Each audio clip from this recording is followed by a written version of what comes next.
Hey Thomas, how you doing? I'm good, Mike. Well, boy, Hey, we're yeah. go ahead. uh, you can tell we've been doing it for a year. Hey, it's our anniversary. Our year anniversary. For the first, the last, the Nerdom. In case you wonder what you clicked on, that's what you. That's where we're at here. The first, last, the Nerdom. We started a year ago. We wanted to just talk about everything and anything and everything in the world of the nerd. Everybody has a nerdish obsession, and we started this about a little over a year and change ago, and Mike has pulled up our our first broadcast there. Um, we look a little slightly different.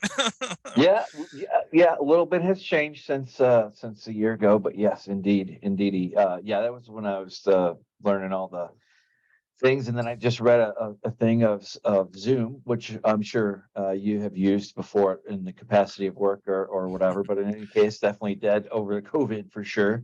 So, but figured out that we could do this in that way. But in any case, you're right. Yeah. It is a year, and we are always ironing out kinks. So we are so much further afield from where we when we started. But in any case, Hmm. uh, this week is our a year since we've been doing this, and I think we had talked about this a while ago that we would revisit this, and it just so happens it's our year, and we both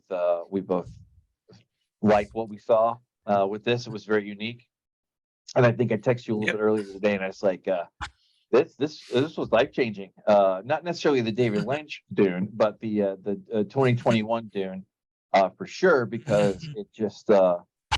it was a breath of fresh air for me, because Hmm. it was just so new.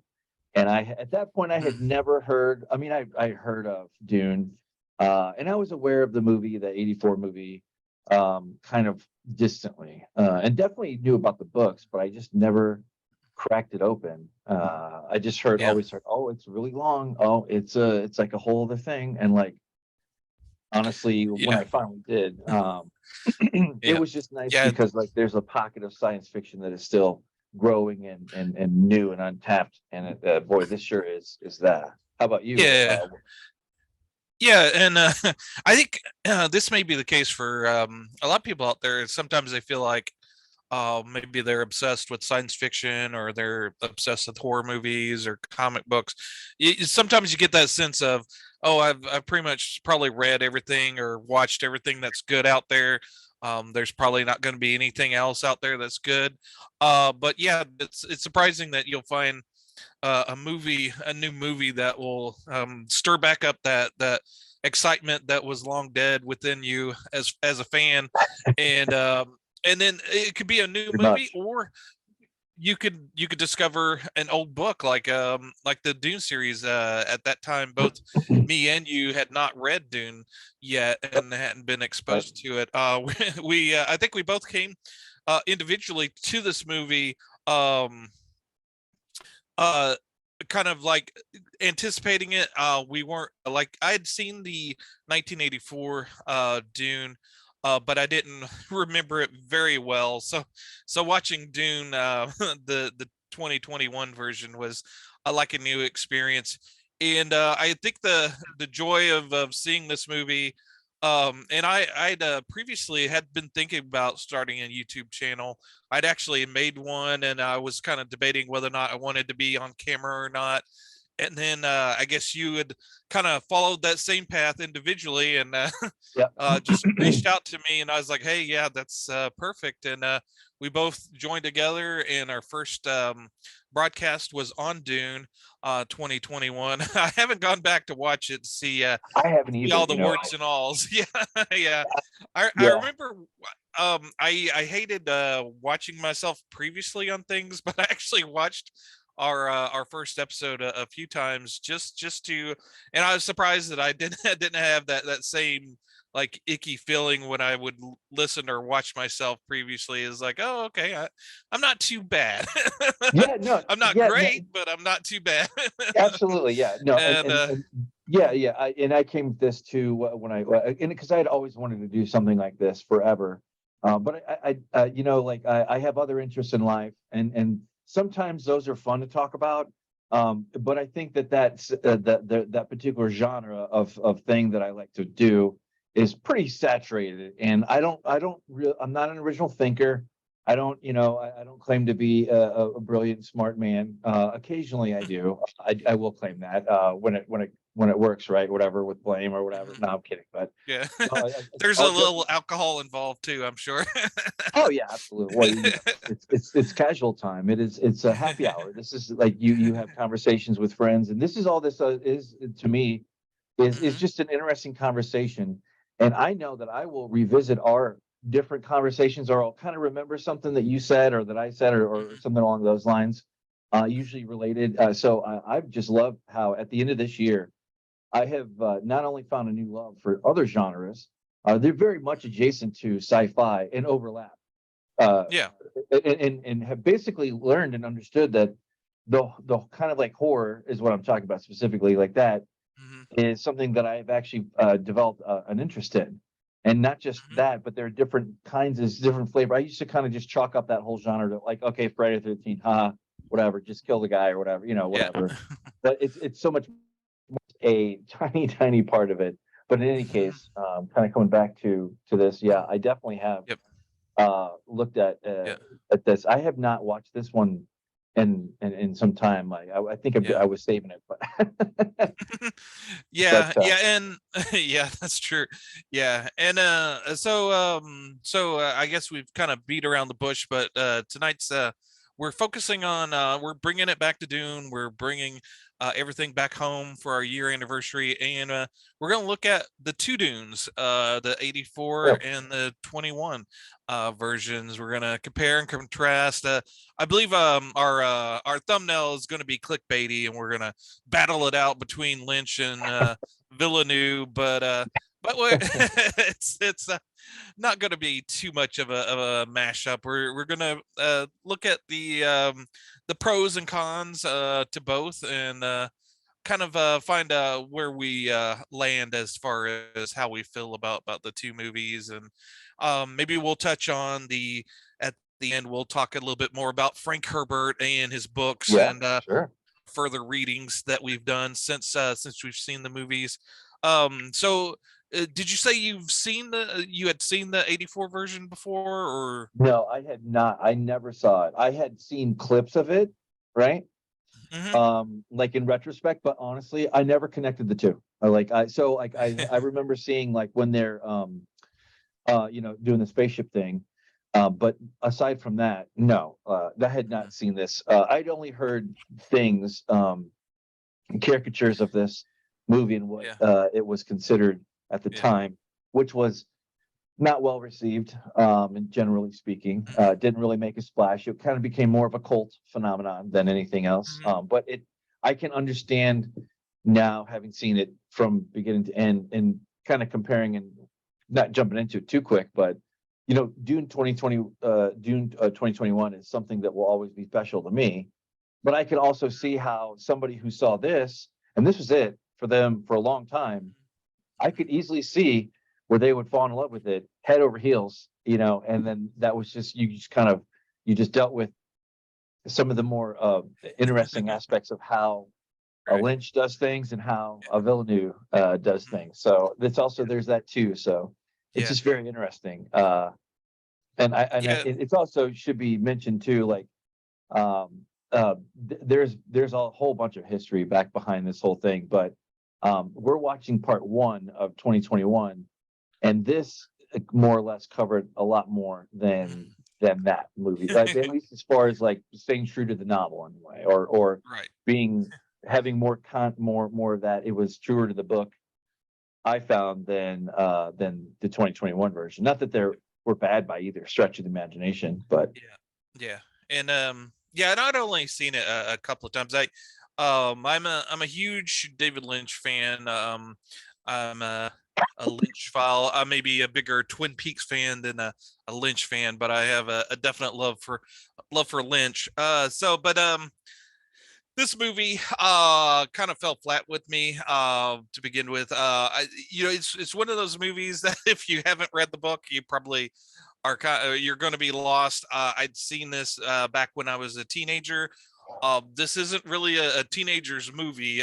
It's I'd seen Imagine that. I never saw it in the theater. They'd come out with a 4-hour TV version that was sort of a mini series that Lynch had nothing to do with. He in fact removed his name from it and called and left the director as Alan Smithy, which is, if you know, that's the name that a lot of people will use if they're embarrassed to put their name on a movie. But yeah, so and then I think I'd seen the actual movie a little bit later, but it was one of those I've only seen maybe a couple of times before. And so in preparation for this, of course, we watched it, and I also had a book called Room to Dream, which is a biography slash autobiography about Lynch and by Lynch. It's an interesting book. I would actually recommend, if you're a Lynch fan, I recommend the book and the audiobook. And the reason why, the book is interesting in that each chapter tells about a section of Lynch's life. But the biographer writes the first half of the chapter, and then Lynch writes the second half.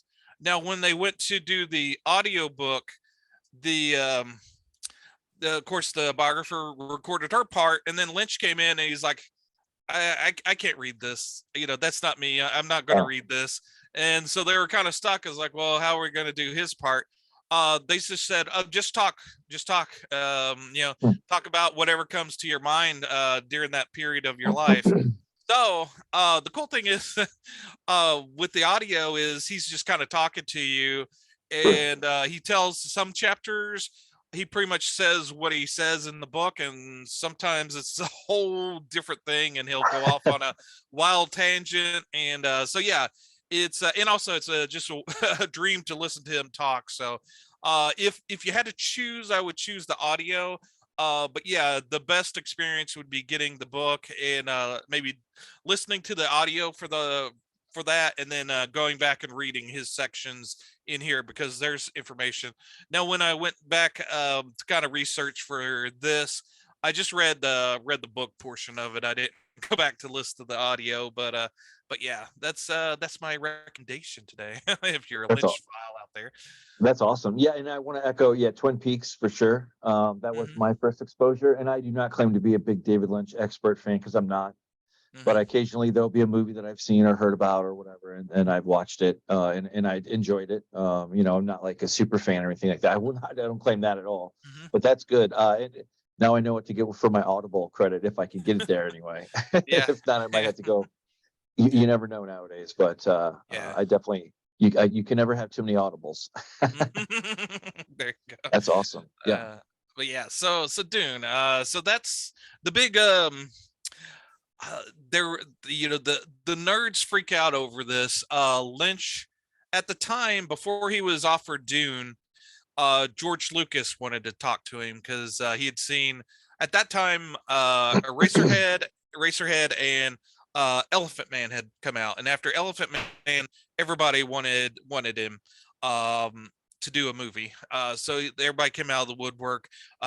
Some approached him about doing Red Dragon, the Hannibal Lecter's first book appearance. So so that would have been interesting if he did that, but he said no. I could only imagine. Like that was. I mean, it was I enjoyed. Some people didn't like the Red Dragon or whatever, but it, and in other movies that they're in. But I mean, I can only imagine. Like, it would be really cool to live in that universe. Definitely. Yeah, and then so George Lucas approached Lynch. In the book, he talks about how it seems kind of a clandestine meeting, like go here, get a key, blah blah blah. It's like really kind of weird how I guess it was hard to reach Lucas at that time. But so he met up with Lucas, and I think Lynch quickly realized that Star Wars is his baby. Lucas's baby, and he was not going to be able to do anything original. He'd be under Lucas's boot, so to speak, as far as creativity. He would be kind of stifled as far as that. And then he also said that during the while they were talking, Lynch said he got a headache, and the headache kept growing and growing and growing as Lucas was talking about Star Wars. And basically, yeah. And then yeah, Lynch said, hey, this isn't my bag. And then the interesting thing is that afterwards, he after talking to Lucas, kind of a pressure to accept, and he talked to his agent and was like, yeah, I really can't do this. I really can't. And I don't know what to do. And his agent said, well, just call up Lucas and tell him that you can't do it. And so yeah, Luke, he did do that. And he told Lucas, hey man, this is your thing. You should direct this, so that was what he left him with. And I am, all the nerds are like, oh, what would the Revenge of the, Return of the Jedi had been like if, Lynch had directed it, and everybody's kind of freaking out over it. But I think if Lynch had took that out of, I guess, self pressure or wanting to, just feeling the pressure to do it, I think that might have crushed his spirits as far as, because Dune came close to crushing him. And we might not have ever seen anything else from Lynch. He might have went back to just being a painter or whatever, say, maybe this Hollywood thing isn't for me. So yeah, I think it's best that he didn't do Return of the Jedi. And actually, even though even Lynch calls Dune his biggest failure, I think in the long run, I think it benefited everybody. Because Dune was that movie that got Frank Herbert in the minds of a lot of people. A lot of people maybe saw this and was like, I don't understand this. I better read the books. Maybe check this out and see what's going on. But yeah, this in so this is done by Dino De Laurentiis's movie company. They're the ones that approached Lynch, and there's a nice little thing in there about meeting De Laurentiis. He's this big Lynch described him as this big Italian Mack truck that just drives right through you. And so he's a big personality, much like Lynch in and of himself. And Lynch talks about his first meeting with De Laurentiis, and he said that his De Laurentiis had his crew almost. I kind of pictured it like a kind of a mafia kind of meeting where he had his friends. He even had his barber there for some reason. Enzo, his barber, and he had Raffaella, his daughter, who she's interviewed in the book as well, and she seems to be very key in De Laurentiis's business relationships and everything. She had a big heavy hand in it. And yeah, and so she worked with Lynch as well. I think yeah, I don't think Dino actually flew out they filmed it in Mexico, but I think his daughter actually went out a few times in Mexico. So yeah, this first one, it took him about 6 months to write the book or write the script. He actually went out to Frank and Beverly Herbert's house to talk to them. At that time, he had the two screenwriters that co-wrote Elephant Man with him. They were going to help out with the book or with the script. I keep saying book. And so they all went out, and Lynch said that he wasn't sure. He can't remember if they actually even talked about the book or the movie. But he said that they were very lovely couple, Frank and Beverly, and they got along really well. So yeah, it's kind of interesting. Was when he was still writing, more than likely, before he passed away. Yeah, that's crazy. Oh, yeah. That's crazy. That will never come again, for sure. Unless you count his son. But there's like the whole gulf between that between those two things. But in any case, that's cool. That just blows my mind. Just to think that, because that's still like 20 years after 65 or 64 was when Dune was published, and by Chilton's of all places, like an automotive manual. That's also kind of to the lore of the book, and whatnot, which is just fascinating that Chilton. And at some point, it would be cool to like I every once in a while like look up the like original version or something, and like I don't think they're too crazy, but probably only with time. If you get something like that, you got to collect it, in the here and now, if you can afford it. And it's not a bad thing to do if you can. But I've debated it a few times, but like I've got so many other things to do. It's a nice thought, though. It's a wonderful thought to have a coffee table version of that if you don't have kiddos. Constantly like rifling about or whatever. It'd be a hell of a coffee table conversation. Yep. Yeah, and we're also well, we both try to stay away from Facebook for the majority, but there is a wonderful base group for Dune that oftentimes they'll post pictures of their book collections and whatnot. They're always fun to see. And we'll make sure to put a link there in the description. That's this top of the description or so, like the top half is what I can guarantee. But it's just fun in general. Like it's actually one of the more positive things that I like about Facebook, although I have moderated my consumption quite a bit of late, but I go through phases where whatever. But it is kind of nice to. I don't have the app on any of my devices, so I just go on the web browser periodically, or if I'm sitting down and doing some admin personal work or whatever, then I'll pull it up here or there or whatever. But usually it's but that Facebook group it's unusual because that's kind of how Reddit was back in the day, like when you just got in a cool subreddit and it wasn't like too big or too popular, but it was big enough to like where there's always like it's just fun. Like I definitely have enjoyed my time there. It's been it's one of the more positive aspects of social media, much like this is a little bit more personal that I prefer than just yelly shouty things on the internet because it's the internet. And I've posted a few things there, and they've always been warm and welcoming. And then even if they someone insults you, they've read Herbert's books, and they're usually pretty eloquent when they do diss on you. So I'd say so. Instead of you suck, go away kind of thing.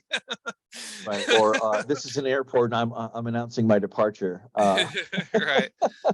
Like, okay, cool. Good for you.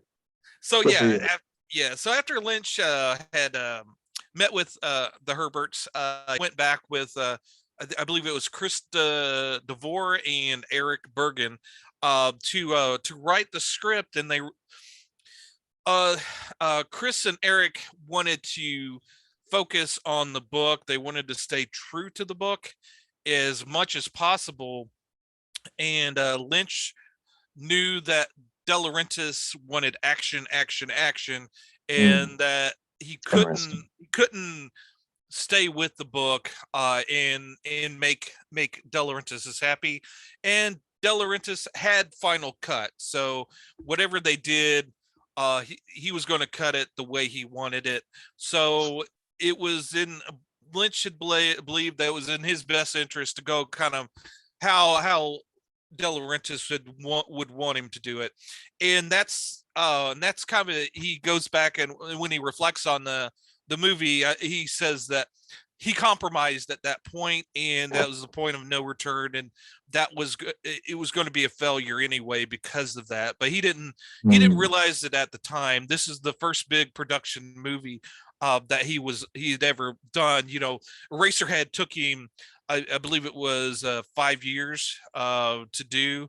Oh, wow. And that's a whole big story. Hopefully we could do an episode on just Eraserhead and kind of get into the nitty gritty on that. I know virtually nothing other than the title, so that would be a thrill for me, because I'm sure it's good in its own right. For sure.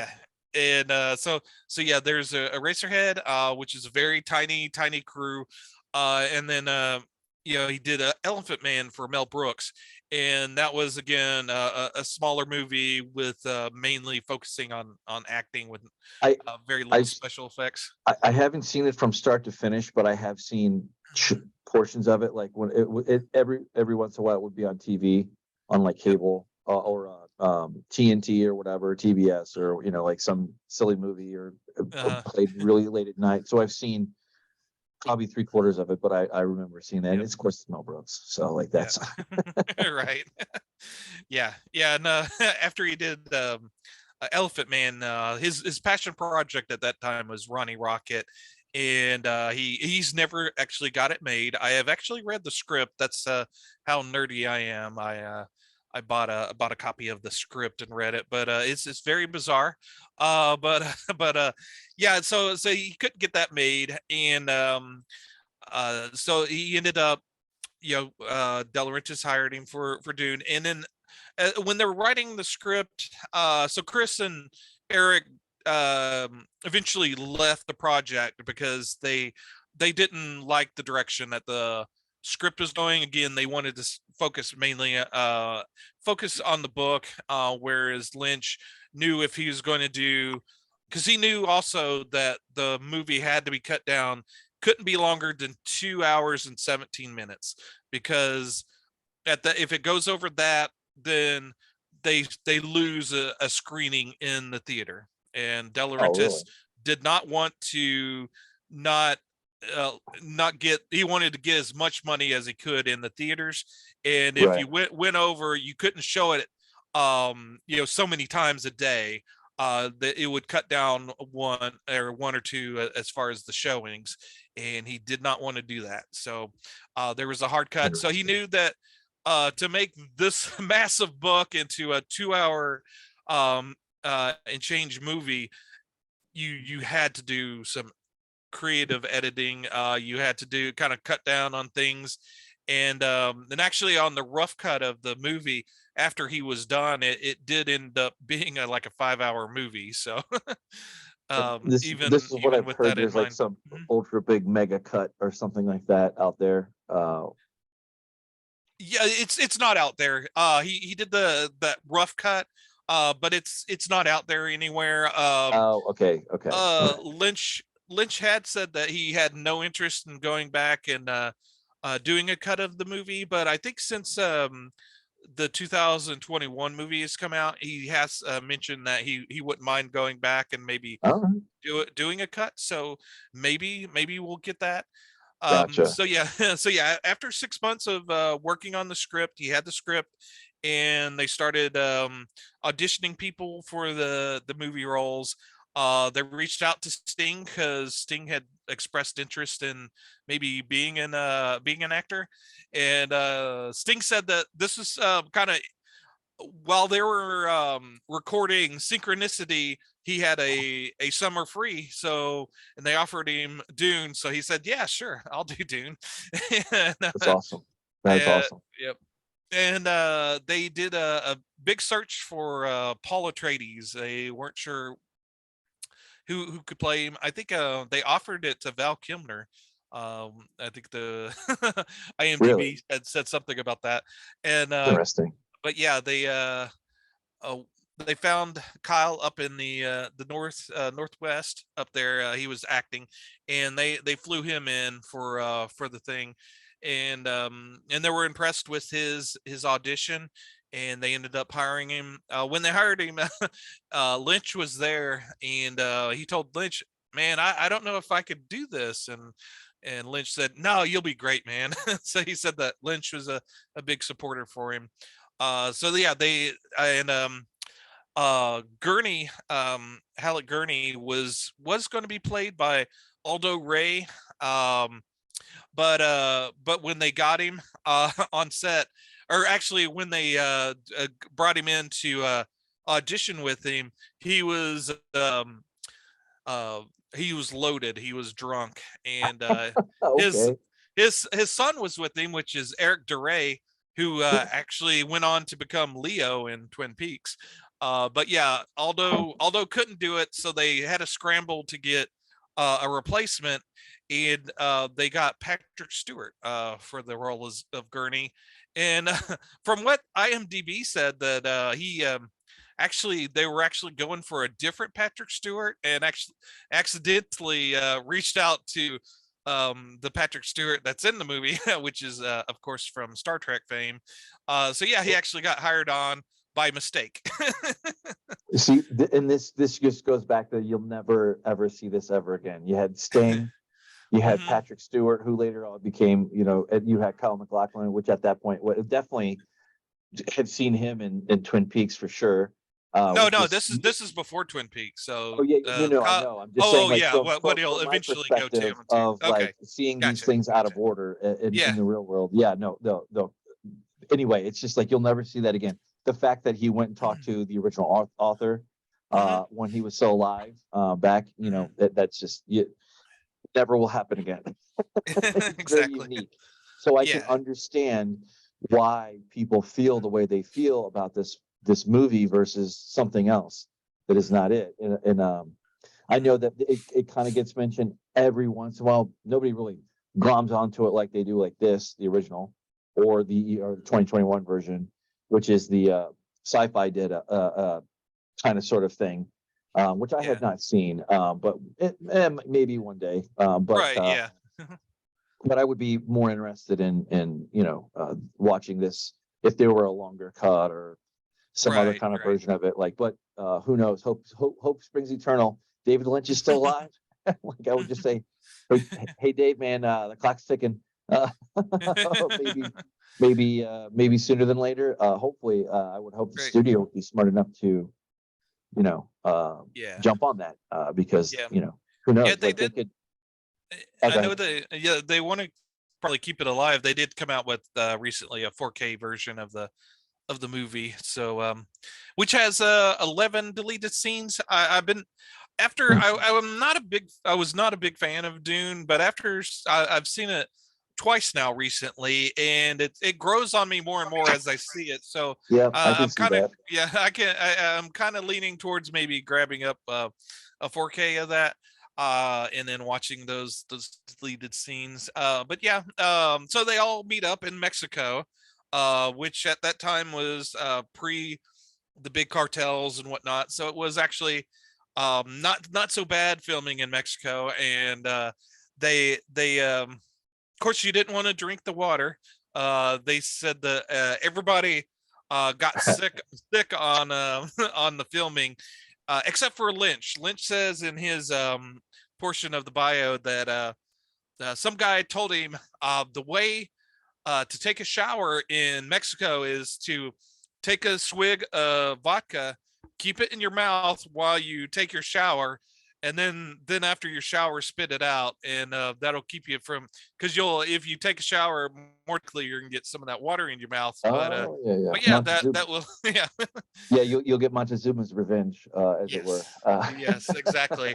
So when they gathered everybody up into Mexico in the deserts of Mexico, um, yeah, everybody was kind of interested in meeting David Lynch because he after Racerhead, which is such a bizarre movie, everybody thought he would be kind of a crazy looking, but he's a very nicely dressed man. He usually wears a suit and tie, and so yeah, maybe with a little bit of a crazy hair, but yeah, Right. he's so yeah, everybody was kind of, and he's kind of got that Midwestern accent and congeniality to him. So everybody's always kind of taken aback at first, and usually falls in love with him because he's such a funny and charismatic kind of guy. So he gathers them all together and shows them Eraserhead. And before he shows it, he goes, "This is a little movie I made. Hopefully, after you watch it, you don't leave town." Yeah, yeah. He knows. He definitely has vision for sure. Hmm. And I can see where choices were made due to like just how big and just how epic. Frank Herbert's just the novel. I mean, Yeah. it's Yep. pretty crazy. Like, it opens up the door for so many things. Hmm. Whereas like with Dune is just kind of more like a part one. And does make choices or whatever. But I this is a surprise. I agree. I still love my 2021 version as the ultimate definitive for me. But I can easily see where this comes in and it grows on you for sure. Yeah. Because that's what's exactly happened for me in 2021. Like I've watched it a million times and Yeah. enjoyed different scenes, different sequences, different just everything about it was original. And I did see it twice in the theater, and and I got to take my kiddos, which is even more special to me. So it just adds to the depth of this. But it would be kind of fun to watch this with them as well, and see what their thoughts were. Yeah, it's interesting to see how watching this movie, how CGI has changed the landscape. Oh my God. Everything's kind of more claustrophobic as far as the sets and the scenes and whatnot. Whereas with the 2021, you have these grand vistas and beautiful scenes. And so yeah, that's kind of a, and also with the Lynch version, it was very much an education for Lynch. He decided obviously that after this he didn't want to do any more big budget movies, because at one point they were out in the desert with all these hundreds of extras in their rubber suits and whatnot, and David Lynch was trying to get the camera just right on a close-up of one of the actors' eyes. And they're like, Lynch, what are you doing? You got all these people standing around. Why are you doing something we could do back on the stage? And Right. so yeah, and he's a very detail-oriented guy. He was very much impressed with the with all the sets and whatnot. He in the book he talks about how the even the front facing stuff for the set was beautiful, but even on the back, the Mexican carpenters did such a beautiful job. Even the backs were beautiful. And Lynch is also a carpenter as well, so so he was also he's constantly working. So they mentioned in the book that while he was making Dune, he made some of his animal kits. And are you familiar with his animal kits? I am not. No. So basically what he does is he likes taking a dead animal like a mouse or whatnot, Oh no. and taking it apart and putting its organs, pinning it to a board. Obviously he does something to preserve the animal and its organs and whatnot.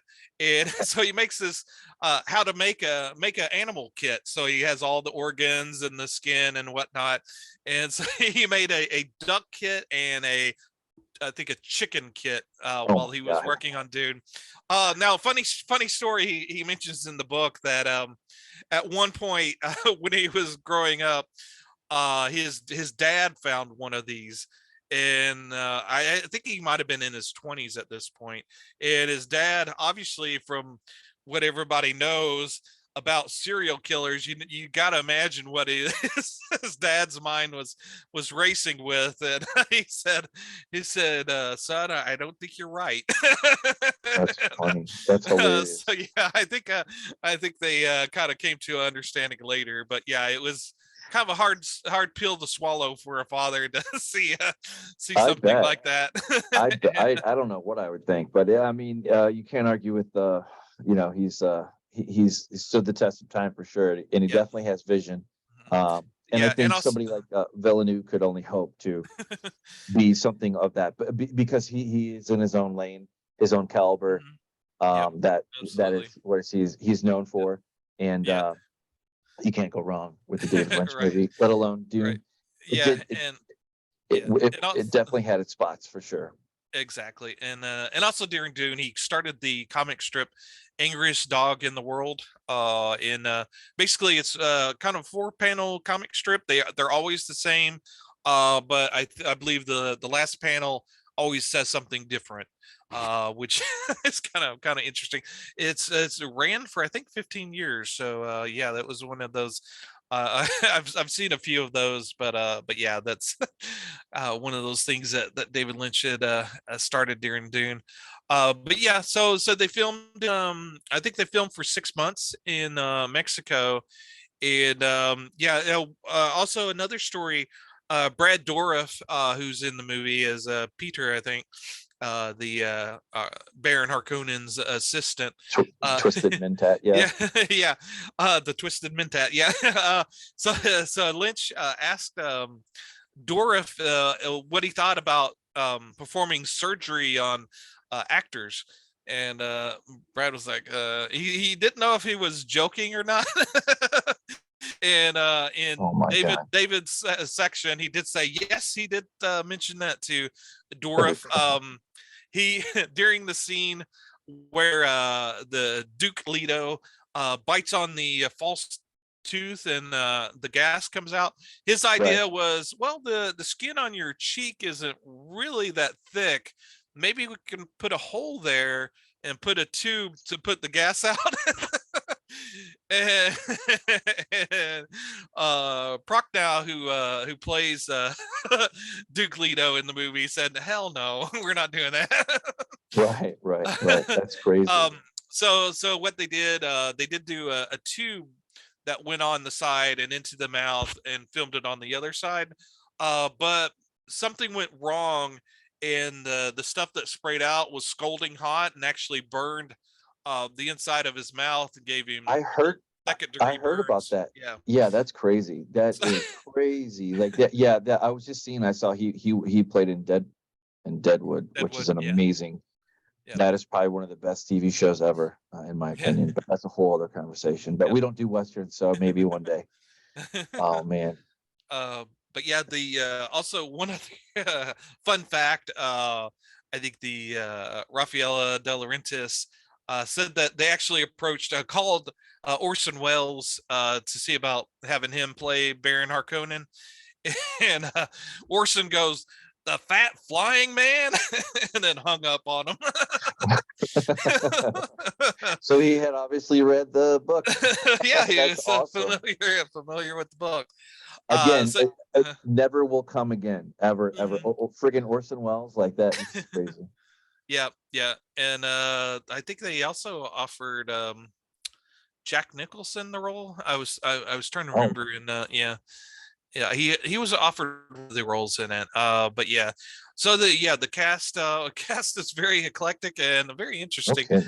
The movie itself, I think I agree with Lynch. It is ultimately a failure. But gosh darn it, they definitely tried. They they also said that it was one of the funnest sets. Everybody was a lot of them were hard drinking, and they partied throughout the movie. So, and Lynch's wife at the time said that he was pretty straight laced, and yeah, she was kind of shocked at him kind of letting loose during during the filming. So I think they all kind of had a fun time in Mexico, at least. When they weren't sick. But yeah, also the De Laurentiis had took Lynch before they filmed to Venice and gave him a book on the architecture of Venice. So that kind of inspired him as far as the designs of the movie. So they have kind of Italian Venetian kind of look to them, and that's one of the things I really liked about the movie is the sets are immaculate. It's if they I know it was a $40 million movie, which I think with inflation that would mean $100 million today, but I just kind of wish that they could have brought it to the same level as the 2021 movie as far as the look and everything is just seeing Lynch's vision kind of blown up to what it could be in that. It would be a completely different movie, for sure. If it would David Lynch in 2021, assuming that was a thing, Right. it would be completely. It would not. Yeah. It would be a completely different process and whole thing. Yeah. Yep. I did it. I definitely, this will grow on me. But It had its moments, but it tried to do a lot. It Right. really, Right. holy cow! It took a swing at it. That's for darn. You can't Yeah. fault it for that, because it did take a swing Right. for quite a bit. Defenses. So Yeah, and I liked the beginning of the movie. It starts with Princess Erlan narrating, which makes sense because she writes the history. If you're familiar with the books, yes, yep. before each chapter, there's kind of a quote from a imaginary book that or a book that we don't have, that's her history of things that happened. She's So narrating us through yeah, the from a certain point of view. This has already happened, and yeah, that's kind of how the book is, more or less. So it's a yeah, very interesting take to yeah, accommodate that. And then yeah. how it did other things with the book was Mhm, also interesting, mhm. versus even versus 2021 for sure. Right. And then we open on a scene with the emperor, which we see him in this movie where we don't see him in the No, 2021 yet. not yet. But yeah, and we get to see one of the guild navigators, uh, Yep. this big kind of creature, and Lynch said he wanted a, a giant grasshopper looking guy. So All right. yeah, Interesting. I don't know if I see a grasshopper in there, but yeah, it's interesting. And then the guys, the guild, I guess representatives in those black plastic things that come in with them, their suits were actually made from, they'd found I guess an old 1920s firehouse and found body bags there, and they used those body bags to create their outfits, those outfits there. Right. And Interesting. those body bags had been used before. So so they're wearing something that had contained dead bodies, which they didn't tell the actors at the time. So Man, there's that's there's crazy. there's that. So yeah, yeah. So so even Lynch is able to make those outfits look very interesting. About yeah, he's very resourceful as far as being able to create something out of very little. No kidding. No kidding. Yeah. He, Yeah. like I said, he has vision. Uh-huh. Yeah, yeah, and like you said, it's the movie just isn't long enough to contain the story it wants to tell, so that Yeah. the pacing isn't correct. You're In going from, firsthand here. yeah, you're going from thing to thing, and then there's like a um I think in the movie it's I believe in the book it's a 5-year gap, whereas in the movie I think they say it's a 2-year gap from when Paul Atreides joins um the Furman, and to where he become, he has got rebellion up to full speed. So yeah, and so you're then that takes a matter of, it's kind of a montage of him making out with Chani, and then that it's just not paced where it should be, and that's a detriment because of the time. And then also a lot of those voiceovers where you hear the character talk in their head, that's not what Lynch wanted. He didn't want that. They put that in because they thought the audience would be confused, and rightly so. The audience that's not familiar with Dune is going to be very very confused with this movie. And also he did come up with that weirding module that had the voice thing that Yeah. could break rock and stuff. Basically he came up with that because he didn't want uh he said to have kung fu in the desert where they Oh, had the weirding way. right, So right. but yeah, that's yeah, again, that it was never a good fit between Lynch and a big blockbuster. Even though Dune, he when he read it with he's into transcendental meditation, so he understood the Paul being on a road to enlightenment, that very much appealed to him. So the book did speak to him. So he did much much better than say Star Wars. But yeah, it still wasn't something that was a good fit for Lynch. And he quickly realized that after making the movie. He also throughout the filming he felt that pressure. But yeah, there's sort of like little quirks and whatnot in the movie that's definitely Lynch. I mean, the look of the look of Brad Dourif is very much a Lynch thing, and I know from the Harkonnens, I know he went to town on that. That was his jam. That was pure Lynch with that contraption with the cat and the mouse and whatnot. That was I could guarantee you that Lynch made that contraption with the cat in it. I could guarantee you. Oh, I'm sure. Well, there's like there's an implied aspect of could be taken as horror, and even in the book. But like just like dog chairs, like that. It's one of the things that never made it.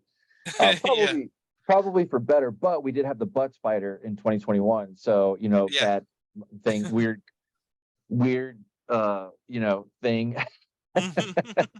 with the and they did some things like where they picked up like where the staining of the lips and all that, like that sort of thing.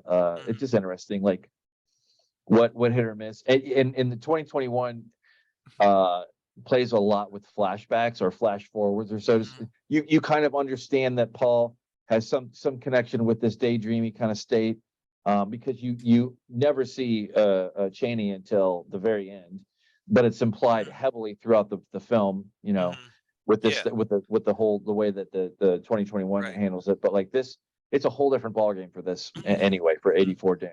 It is its own ride. With David Lynch as your weirdo co-pilot, whatever, and driver as well, to be fair. And they talk about it being a box office bomb, but it cost I think 40 million to make, and I think it ended up making 30 million in the box office. Which wasn't too far off. I mean, it wasn't a a complete disaster, but they call it's what am I trying to say? That Siskel and Ebert called it the worst movie of the year. But there was some notable people that said they liked it. Science fiction writer Harlan Ellison, which is my go-to science fiction guy, gave it a thumbs up. He really enjoyed it. And I think one of the introduction of Frank Herbert gave some praises for Dune. Let me open up the book. I was going to read it. I wanted to get it right. Frank Herbert said, what reached the screen is a visual feast that begins as Dune begins, and you hear my dialogue all through it. So I think he liked that. At least they got some of the scenes right, and that his dialogue, they had respect for his dialogue. But I think at the time, in the 80s, it was very hit or miss as far as whether or not you were going to get something the nerds out there would truly like. Back then, Hollywood wasn't filled in the studios with a bunch of nerds.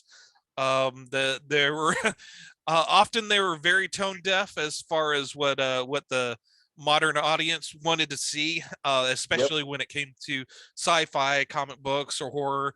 Was very even though there is some major classics that came out at the time, for the majority, it was there was a bunch of movies coming out. So I think as far as the quantity, you still got like some quality stuff out there, but for every quality movie you had 10 misses. God. So it's a completely different era. Everything was slower back then. Things were like where you could actually say oh, we'll deal with whatever this is tomorrow morning. Like that doesn't exist today. Yep. Now it's 24/7, if not everything else. It's on Twitter, it's on this, it's on that, it's on YouTube, it's somewhere. Yep. For sure, it is a completely different world. And you're Oh, right. yeah. This was right in the middle of course, back then. I which comes to mind, which is not far off from here, is Star Trek, is the Next Generation with Patrick Stewart later on. But that was definitely a product of the '80s, where they Mhm. did things quite a bit differently with the original Gene Roddenberry still around. Mhm. He Yeah. still had a hand in it, and I think that's also too. Yep. It was just a different time. It Right. was a Yeah. different time, like where Yeah.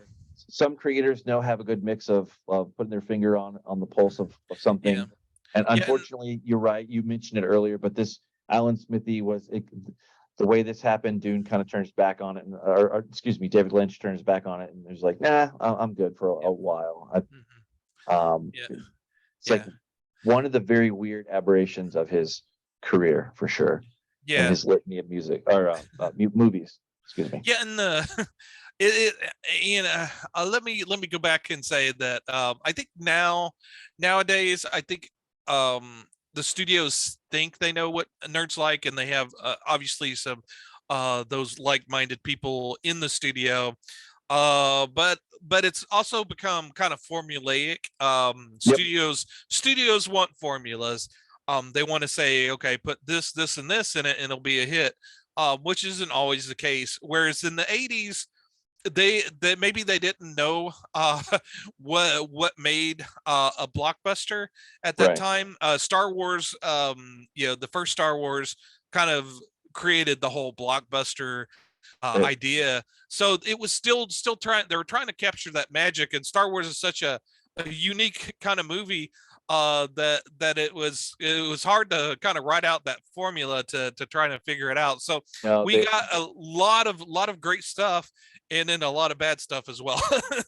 yeah, and that's still true today for the most part, I think. But the difference is like where and I do believe that you're right, and I'd actually add on to that I think studios did know what audiences wanted. They understood, they had a better understanding of it back then. In some ways, they released a lot of crap, but that's the vast majority of everything that's created or produced in one given year for entertainment is probably crap. More than likely, it's not attention. There's only a few that hit that mark, but also it's kind of funny because used to be the stars were, they didn't know too many things, and nowadays, because of the world and the way it is, like there's a lot more exposure to you and your favorite star or whatever, or director or creator in general. So you have that direct feedback. And boy, who would have thought that we would have come around to where Tom Cruise knew how to make just a movie that just was just entertainment. That's it. Yeah. And also recently with Black Adam and Dwayne Johnson and this whole thing with what Henry Cavill, which we already covered Yeah. at length last week. But it is interesting to see if that same power could happen upon this, and then maybe give maybe he gets another crack at it. Yeah. That would be Yeah. great.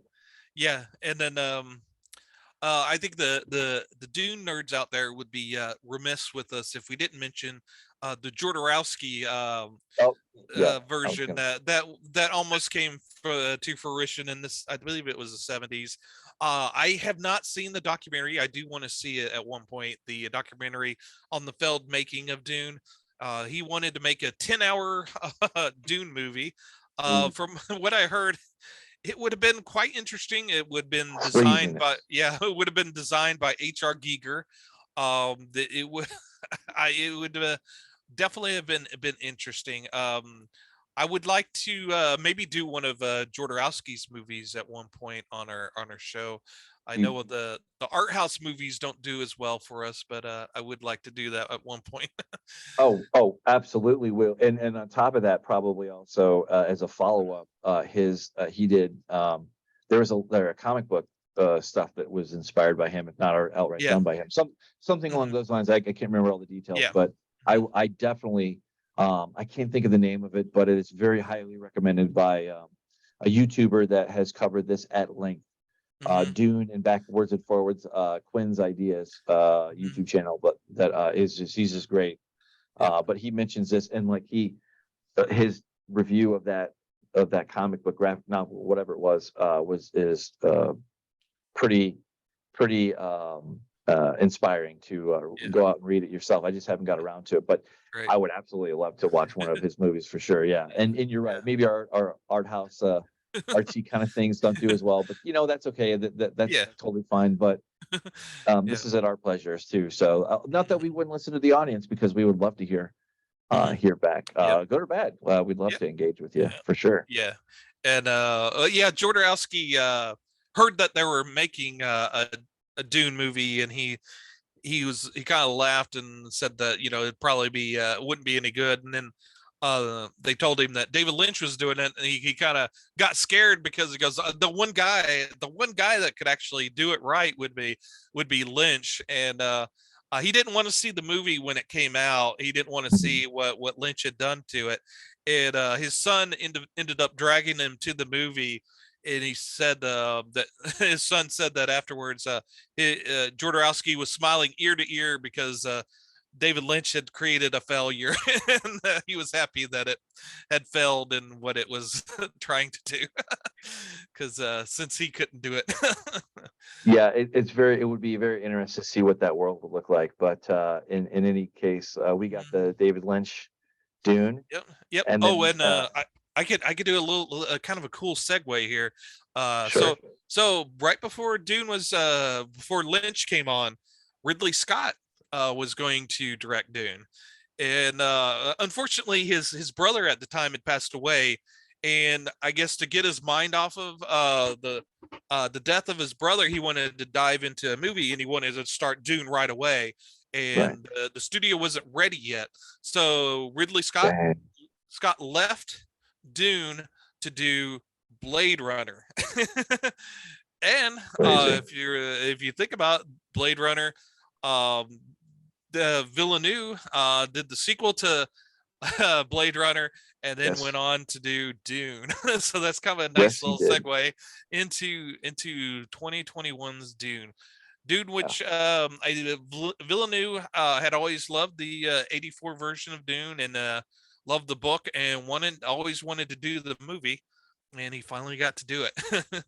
Did it, and you can tell it comes through. This is again, this is very unusual, where you have competency, like where there's definitely a blending of the book, but also on the bigger screen. And he did, I've heard some people just kind of poo-poo on it, but for the most part, overwhelmingly, I've heard nothing but good things. I've heard some people say, "Oh, it's kind of long and boring." Like I can see that, but for the most part, it's I think it's as good of a buildup as you can get to part two, which is supposed to come out in 2023, if not maybe a little bit later. Who knows? But I know that both you and I have avidly followed that group, and whenever there's a tidbit of news, it hits that group, and people love it. I'm one of those people for sure. Yeah, this was just so unique at the time.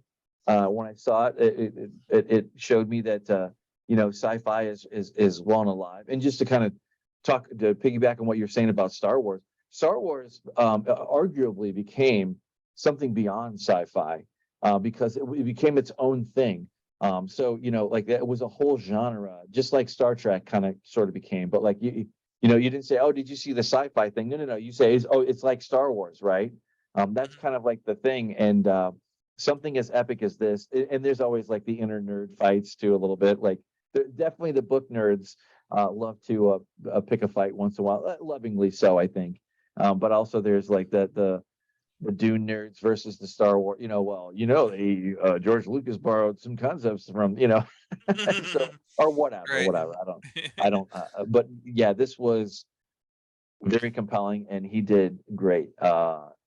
It was like I said, I've seen this. I can't even tell how many times I've seen this and rewatched it, and the kiddos have also rewatched it with me. And every once in a while they'll ask, "Hey, when is it going to come out again? When is the second one?" So they're the fact that a kid could be interested in this is icing on the cake for me. So like it was like one of those cool special things that I got to share with them. But more importantly too, it was like, you know what, I've always wanted to do some kind of a conversation based thing around sci-fi and comic books and whatnot, and I knew you definitely know your stuff on comic books for damn sure, and I think it was a good call.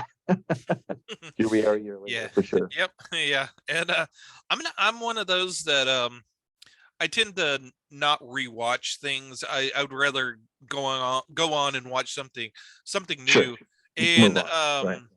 in so yeah, I always and I love this Dune movie, and I've only seen it a couple of times, and then I was going to rewatch it this time for viewing or our podcast here.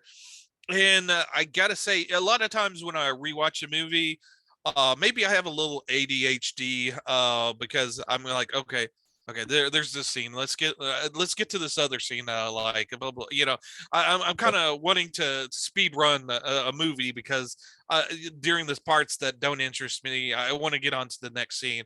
But with Dune is a complete world. You just kind of immerse yourself into it.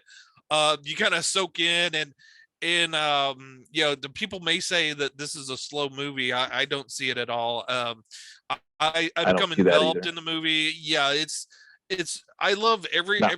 personally, no. Yeah, there's not that sense of, oh, I need to get to this next scene. It's, oh man, No. I really love this scene, and I watch that, and you go into the next scene. Oh man, I really love this scene.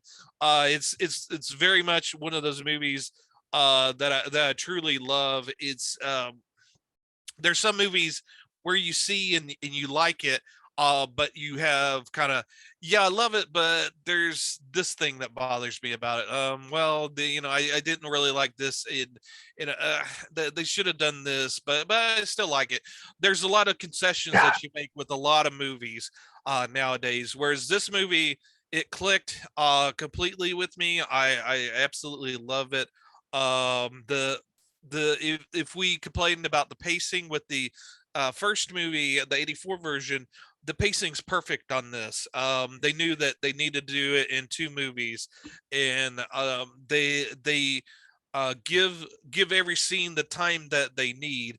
And that's one of the tragedies of the 84 version, is because if you watch other Lynch movies, you know that he likes to live in the scenes, and he loves to linger and find Right. the interesting little things in a scene with the characters and the dialogue and everything. So he lets his movies breathe, which this movie definitely does. But the 84 version is kind of suffocating suffocating the scenes, and that's very much not what Lynch does, and maybe he learned that from that movie. But well, his previous movies, his two prior to that, had scenes that really breathed as well. So yeah, the movie just was kind of suffocating, whereas this movie, the 21 version, is, yeah, they let the scene kind of envelop you. The acting's great. I do miss I do wish a pug dog went into battle, much like the 84 version with Patrick Stewart. That's very much a meme nowadays, but Yes, it uh, is. There's a lot of memes that came from the original 84, probably arguably more than the 2021 version, just because of like how visually interesting, to put it mildly, how that was compared to this. I mean, not that it wasn't arresting in its own way, but it was more of like the grandeur and the spectacle was actually shown, as far as, and not that Dune didn't, or David Lynch didn't attempt it, he did, and sometimes it makes sense, but this is in its whole own orbit. yeah. Like this everything about it was, and there was some license that was taken for this or that, but for the most part, there are scenes here that I still remember, and that are just, as for as much and as much as it did show, as a part one, I think it worked perfectly. He knew what to show and what not to show, and that limitation, that understanding, alone, will wreck a movie right off before it even gets off the ground.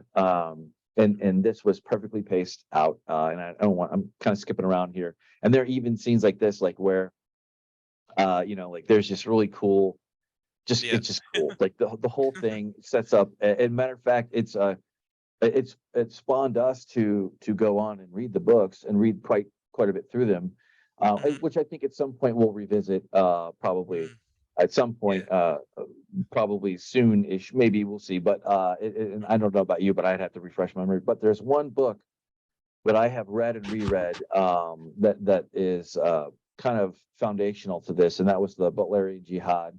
And then there's like kind of like the world is continues on with his son and Kevin J. Anderson, essentially. And some people like it, some people don't like it, whatever. Well, you make up your own mind. But for the most part, I'm just grateful and thankful that there's a legit whole bedrock of things out there yet to be tapped. Who knows what will happen or come from it? But it will definitely be a very fun ride. And I just hope that it does well enough to continue on with that. Who knows what it'll be? Is this going to be the next Star Wars? No, I don't think so. But you know what? It's its own thing. So if we're not just the only ones that were impressed with it, to talk about it and spawn so many other wonderful things, which it kind of goes back to the beauty of the creator. When they hit it, they nail it right, and they understand the audience, and they understand that very well. You get this wonderful, just masterpiece. Just awesome. So and that's cool. It's I think we kind of went on different courses as far as the books. I read all 6 of the Frank Herbert's Dune books, and I think you've kind of mixed up the with that and the. I did. I kind of went off on books, a little side trail, and then I eventually came back up and finished them. But I'm working my way back through. I think I am at I think Chapter House or something like that. But it's been a minute since I picked it up. But I pretty much consumed everything that was Herbert that there was to consume, and then some. But I wasn't afraid to crack open the Brian's books either. So like I said, some people like it, some people don't. Well, that's fine. I would just say that whether you like it or not, that can't be any worse than like some of the things that have been handed to us, that have just been bastardized and made up. I'm not calling out anything in particular, but there's this kind of thing like where be careful what you ask for, because you're going to get it in spades. So and when you have something like a Star Wars or a Star Trek, it inevitably it gets thin in parts of time. We'll put it that way kindly. It's probably the best positive way to put it. And that's okay. Everything has a cycle, I suppose, but it'll be interesting. We'll see. I haven't read the Brian Herbert's ones, but I'm kind of interested in reading them. I wanted to give, after finishing the 6 books, I wanted to give some space, and then kind of maybe return back to it. But it's again, it's kind of interesting to compare the 2 movies. Like the shields in this version's obviously far better than the ones in the original. The original ones, I don't know if it did to you, but they kind of look like Minecraft shield that's people. Exactly. I was like, but for as goofy-ish as it looked, it still worked. I mean, it still worked, but it was just interesting. Yeah, it worked for the scene, but that was the only time you ever saw the shield, which was kind of interesting. Then that was another thing, is they would introduce things or introduce people, and there would only be a couple of scenes with them, and then they were gone. Like Duncan Idaho, I think, is introduced in one scene, and then the next scene he's killed. So whereas the 21 version, you very much get to know Duncan, and he's very much a presence in the movie. You spend some time. It's interesting how he focused on that to kind of, and I won't spoil anything coming for the part 2, but there's allegations that it's gonna, you wouldn't see so much of time for a heavy hitter like a Jason Momoa if you weren't going to see him again, perhaps. But you just don't know until you see it. So he certainly won't be I think the latest news on him is like he was all the Facebook moms can go crazy over how he was fishing on his boat or something or whatever. I don't know, but anyway, if you know, you know. If you don't, then you don't. But in any case, just keeping it family friendly here. But Jason Momoa was great. Was Yeah, great. yeah, yeah. There's, I think that's the true thing between the two movies is they had some really great actors in both movies. We did. And yeah, it's just the execution was far better with the second movie. Now there is Lynch had signed a three picture deal with De Laurentiis for Dune, so he's going to do Dune, Dune Messiah, and Children of Dune. Right. So when Dune came out, he had been working on the script for Dune Messiah. So I don't know if he had completed it or not. But yeah, there is a version of Dune Messiah written by Lynch out there somewhere. It's crazy. It's probably long gone, but who knows? Yeah. Like who knows? Like who knows what kind of a thing? Of course, that's in a vault somewhere if it exists, or in his personal, who knows if it even exists. Yep. But yeah, the just to maybe wrap up the 84 version of Dune with Lynch. Obviously, he feels it's a failure. He doesn't. He for the longest time he's never wanted to kind of revisit it. But a couple of good things came out of it. One, he realized that he needed Final Cut. He didn't want anyone else to say how his movie's going to be. He needs to be the guy that says it. And De Laurentiis let him do Blue Velvet. Blue Velvet, he had sold it to Warner Brothers, I think, to make, and they had decided after he had given in a couple of scripts to it that they didn't want to make it. So De Laurentiis actually bought Blue Velvet from Warner Brothers for David Lynch to make, and being the deal maker that De Laurentiis is, he said, "Well, I'll give you a final cut, David, but you're going to have to cut the budget in half." So he got to make Blue Velvet. Blue Velvet is a classic Lynch movie, kind of set his career on fire yet again.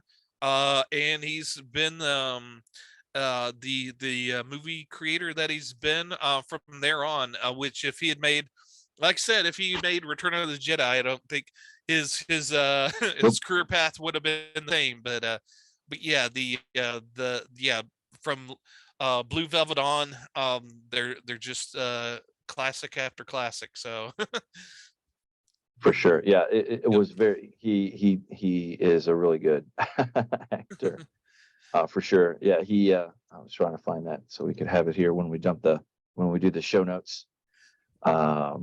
Yeah, for sure. Yeah, and I'll make sure I remember that Facebook group too. Yeah, it was good. I enjoyed it. It was a kind of a fun romp through it. I did imprint already on 2021, but I can see, and knowing as old as I am now, and being disappointed when there's a lull or nothing really goes on right for a property or a IP you dearly love. I get it. You kind of just live with. Now some things, not everything you live with or you accept either, but for the most part, again, this is a reflection back in the time for the 84 version. That was it. So you didn't complain too hard because you always had the books, and of course, arguably back then you had.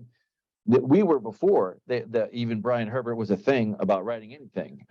Before he found his dad's notes and memoirs and whatnot for unfinished ideas that he kind of took at large. And he's been working off that body of work as well as we're not with Kevin J. Anderson, and that is a whole other thing. But it's a good bridge between these two. But this one stands up. I can't imagine this, being in 10 years from now. I couldn't imagine like looking back on this and being like, oh man, that one was, it just didn't hold up or whatever. Like, whereas the 84 version is kind of in its own time capsule kind of thing. Right. Not subject to the same kind of criteria, I would argue, because it is what it is. But right. Yeah. And even though it's not what we we don't have the same love for it as maybe some other people do for it. I True. definitely see It's a fair statement. the appeal of the 84 version, and there's things that I love about it. It's things that I'll go back to it.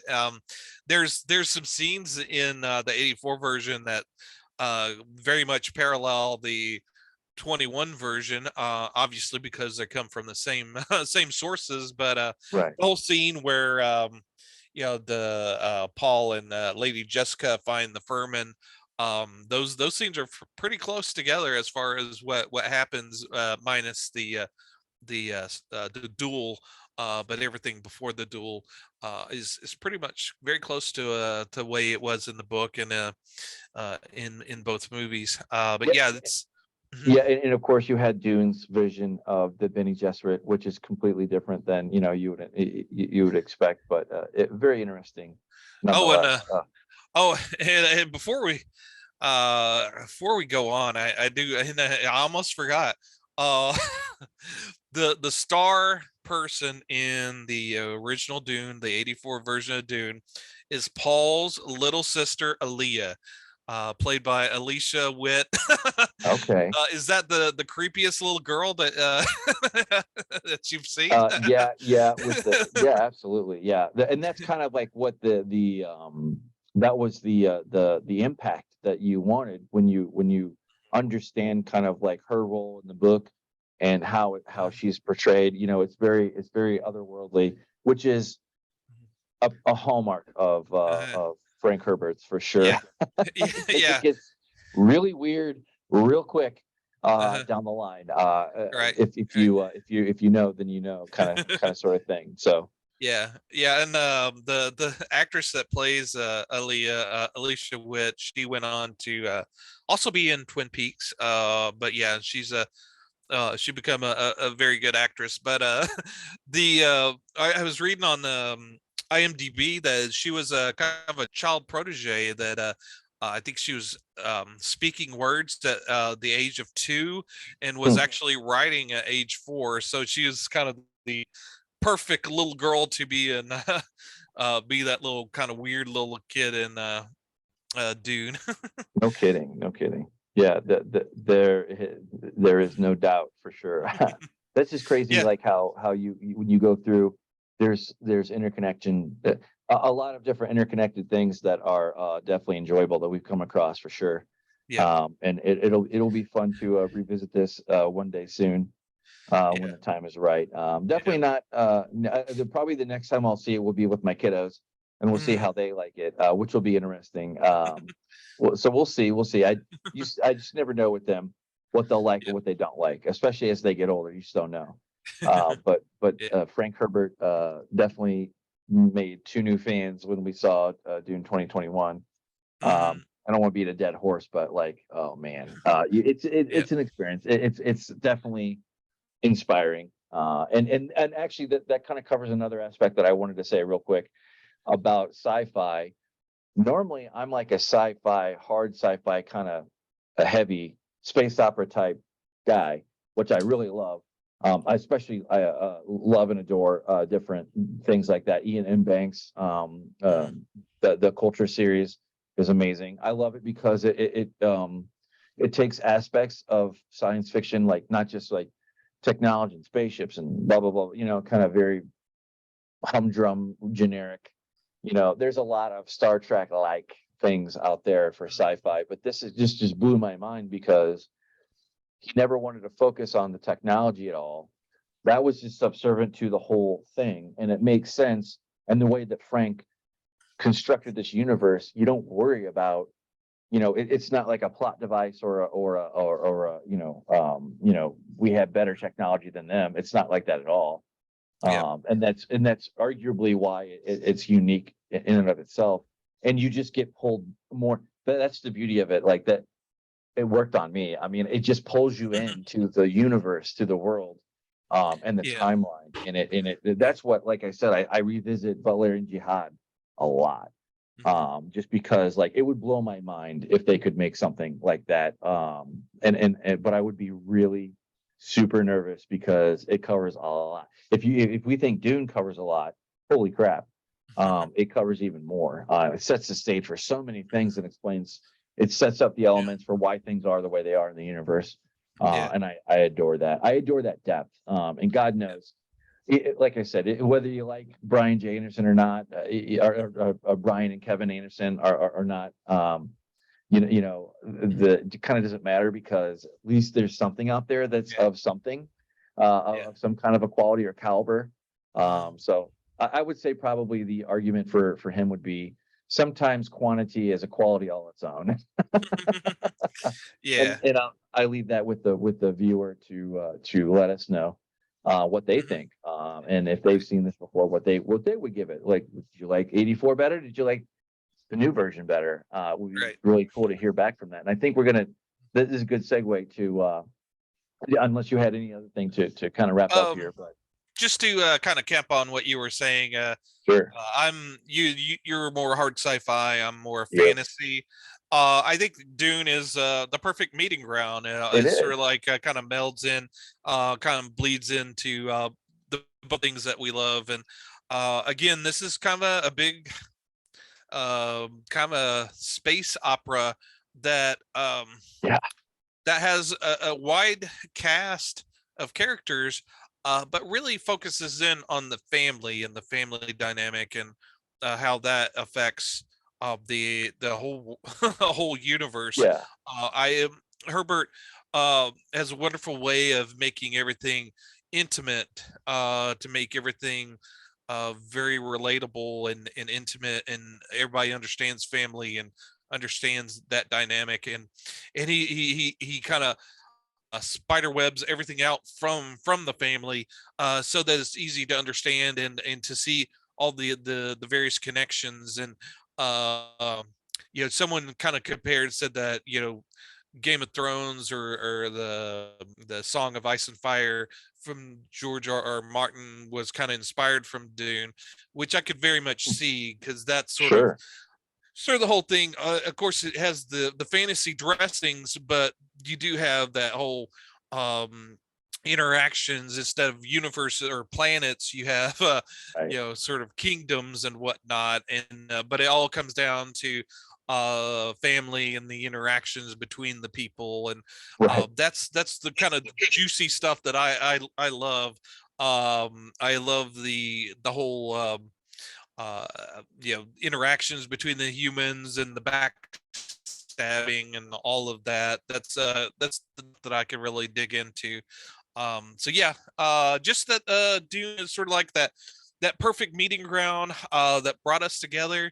What they call it, kismet, I guess. that it just all kind of happened at the right time, right place, and it's great thing.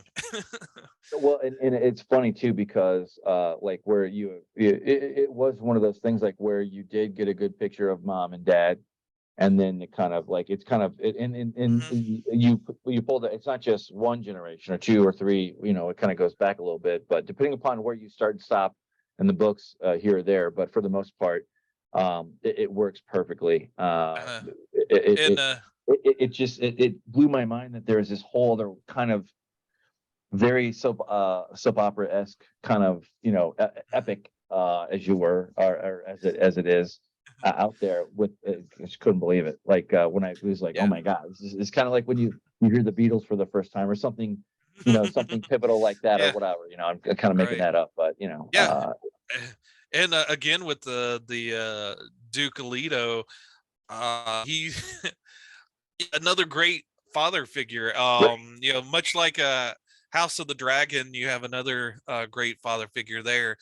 Sure, that's true. It's very, very rare that you see a good, strong father figure in a modern storytelling, which is always a welcome sight. it kind of like, and I'm not giving any spoilers here, but it's kind of no wonder that Star Wars was eventually bought by Disney, because the saying goes is like in Disney films, the trope is that one of the parents dies or whatever. So like it, I'm not giving anything away, but I guess that could technically apply to this too, kind of, sort of. But thank God that Villeneuve found it, and was more able to do it, and it just kind of gives me a more appreciation too of his back catalog, which we have dipped our toe in here Yep. from time to time as well. Yep. Yeah, To and if the schedule keeps right, we'll return here on our third anniversary, or our third anniversary of the new Dune Part 2. Because I think absolutely. it comes out in November, I think, of next year, right? Okay. Yeah, it sounds right. I honestly, like, I kind of have to keep arm's length because it's just like I can't get too excited because it's just like, well, Right, right. that's a Yeah, and really that, long time yeah, away. I mean, and we're still in 2022.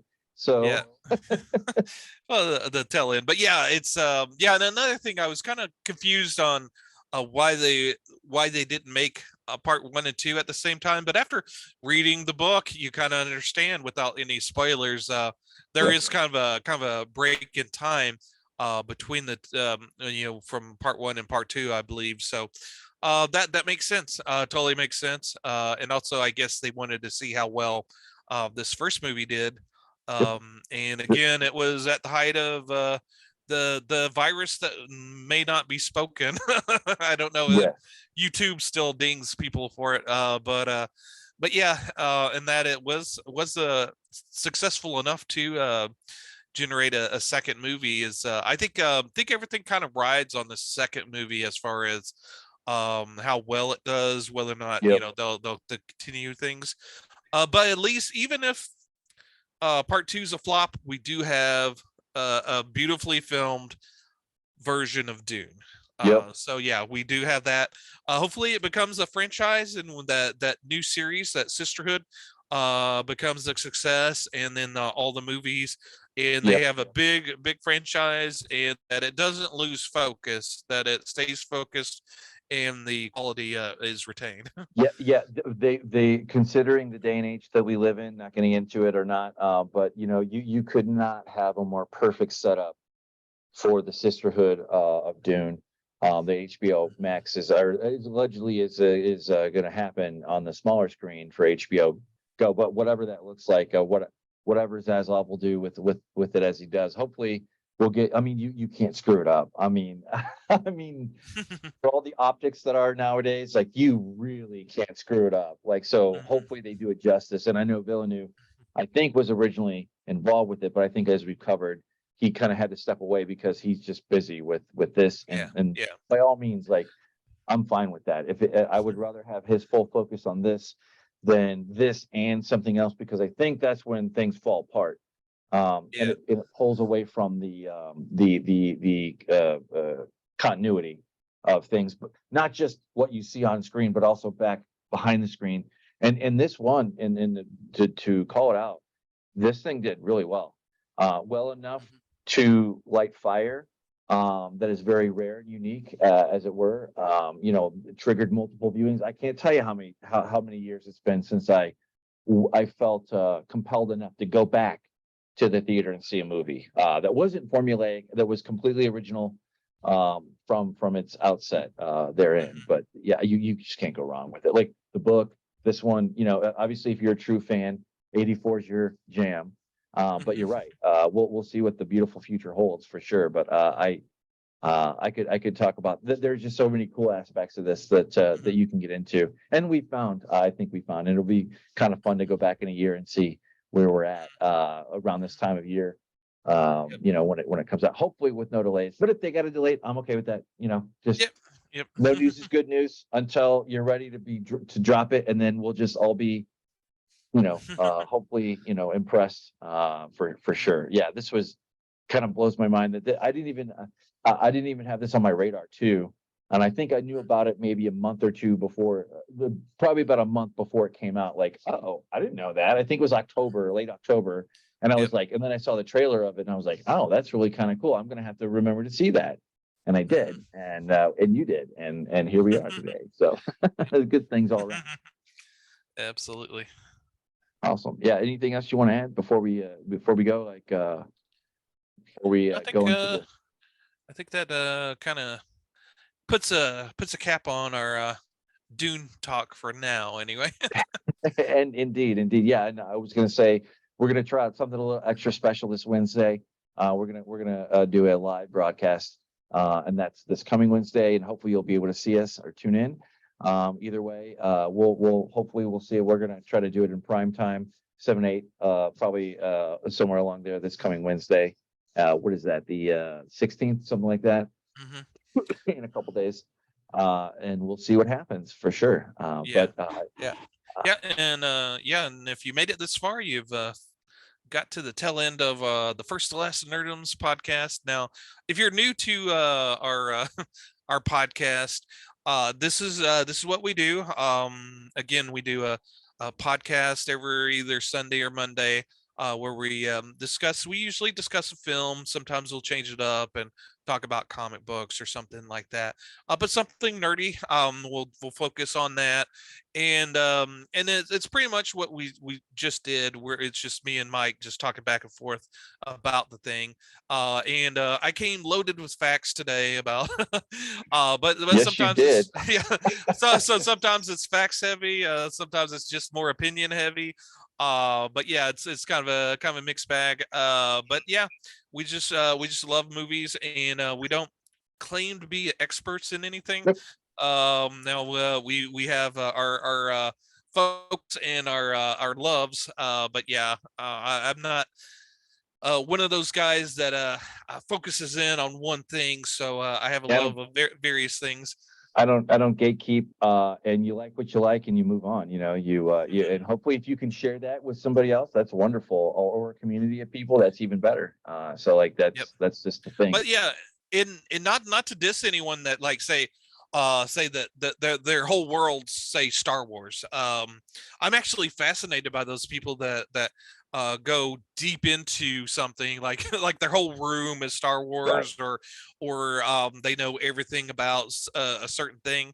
Those people fascinate me because I don't have that dedication for a singular focus. Right. And we love to have people on. So if you have a love for something and you want to share it with a broader nerdom, reach out to us, and maybe Absolutely. we can have you on the show. And also, so that's our podcast, but we also have the grab bag where we talk about various things. It's more of a topical kind of a show. We talk about what's hip and hop. We talk about cringe things. We do. We give out our recommendations. So it's like I said, it's a kind of a grab bag of various things. And we try to get that out on Wednesday. And like Mike said, this coming Wednesday, we're going to do it live. We Yep. don't normally do that, but we're going to test the waters. And so we might get wild and crazy and say something crazy and get banned from YouTube. So you better be there. So Oh, so you man. could get it live, and or if you might not get to see it otherwise. So Yeah, well, sometimes a good cop bad cop comes out, but for the most part I think we're pretty much on the level. Like we're just fans, and we love to see the nerdom expand, and we all have our own interests and whatnot. So we look forward to seeing you soon, and please tune in. And like Thomas said, if you want to come on the show, we'd love to have you. We'd love to talk, have a free talk too. We've done a show or two like that in the past, and they've been very fun. I know that's what our grab bag tends to be, and but more topical focus for that week, that month, that time frame. But with that being said, I've been Mike. I'm Thomas, and hey, like, subscribe, and ring that bell for notification. Ding ding. See you in the desert. Dune.